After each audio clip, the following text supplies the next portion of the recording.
La Coupe d'Afrique des Nations, CAN, organisée par la Confédération africaine de football, CAF, se déroule tous les 2 ans et occupe une place de plus en plus importante dans le football mondial.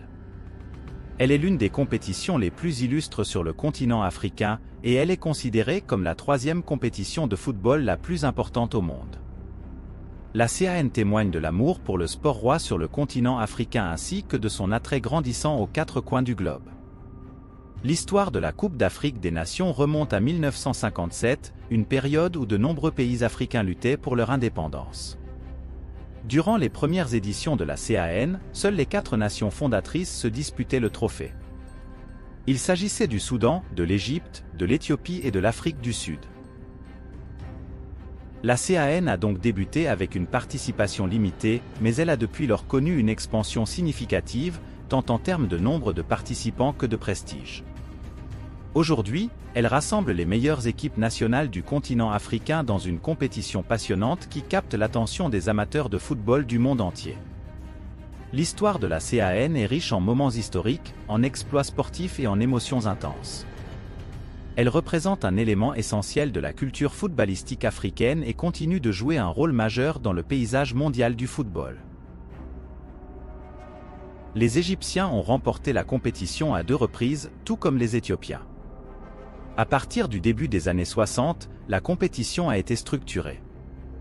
Désormais, les souverains peuvent organiser des matchs qualificatifs pour les phases finales.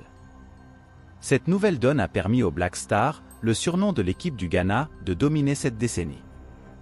Il a fallu attendre 1968 pour que les organisateurs de la CAN ouvrent un peu plus le format de la compétition. Il est indéniable que de plus en plus de fédérations du continent adhèrent à la FIFA et à la Confédération africaine de football. Cette année-là, le nombre de participants à la compétition passe ainsi de 4 à 8 pays. L'engouement pour la compétition ne fait plus aucun doute. La Coupe d'Afrique des Nations, CAN, est d'ailleurs diffusée à la télévision dès 1970, une retransmission qui contribue à populariser encore un peu plus la compétition sur le continent et à faire rêver des millions d'enfants. Pendant cette décennie, les équipes se livrent des batailles acharnées. La coupe passe de main en main, de l'Égypte au Maroc, en passant par le Ghana et le Nigeria, tous ayant goûté à la joie du succès. Puis viennent les années 1980, marquées par une génération en or, celle des Lions indomptables. Après une participation à la Coupe du Monde 1982 en Espagne, le Cameroun remporte sa première CAN en 1984. Bien que les Camerounais laissent échapper le titre 2 ans plus tard contre l'Égypte, ils récupèrent leur trône en 1988 en venant à bout du Nigeria. À partir de 1990, la compétition s'ouvre à nouveau à d'autres pays. Les nations africaines doivent désormais faire face à un nouveau problème, l'exode de plus en plus massif de leurs meilleurs talents vers l'Europe. La FIFA accorde désormais la possibilité à tous les joueurs africains évoluant en Europe d'être sélectionnables et de pouvoir rejoindre leur sélection pour des compétitions continentales ou internationales. Extension des sélections, les sélections nationales étaient auparavant limitées aux joueurs évoluant en dehors de leurs frontières.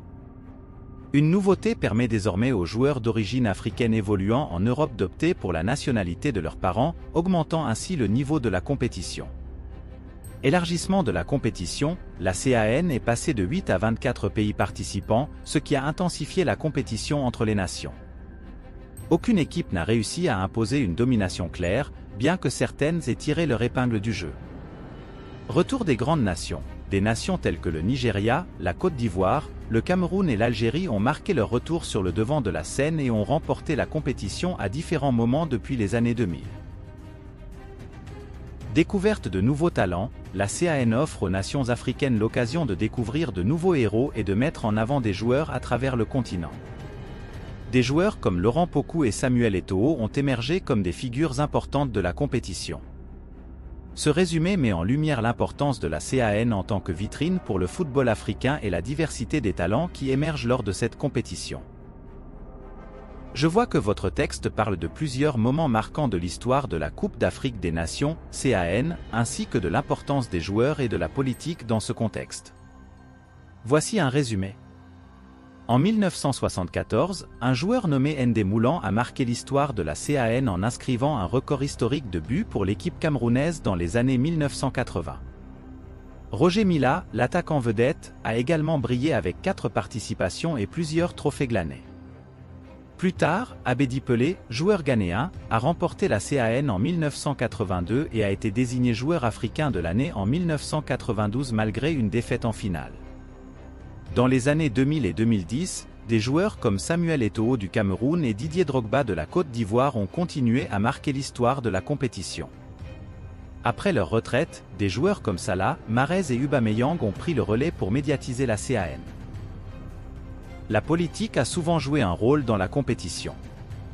En 1974, le Zaïre a remporté la CAN partiellement grâce à l'intervention du président Mobutu. L'Algérie a remporté son premier titre en 1990 dans un contexte politique tendu. De même, la finale de la CAN 1996 entre l'Algérie et le Nigeria était teintée de politique et de symbolisme. Enfin, l'Afrique du Sud a accueilli la compétition après la fin de l'apartheid, avec le président Mandela assistant au match, ce qui a eu un fort impact symbolique. La relation entre le football et la politique en Afrique est donc étroite, et la CAN a souvent été le théâtre de ces interactions.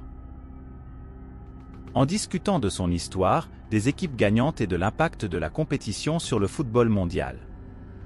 La victoire de l'équipe sud-africaine, Bafana Bafana, contre la Tunisie est mentionnée, ainsi que des éléments comme les changements de nom et de forme du trophée au fil du temps, les équipes les plus titrées, Égypte, Cameroun, Ghana et Nigeria, et les surprises que la compétition a pu réserver, comme la victoire de la Zambie en 2012.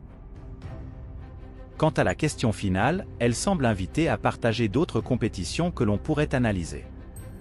Il y a une multitude de compétitions intéressantes dans le monde du sport, telles que la Coupe du Monde de la FIFA, l'Euro, la Copa América, la Ligue des champions de l'UEFA, etc.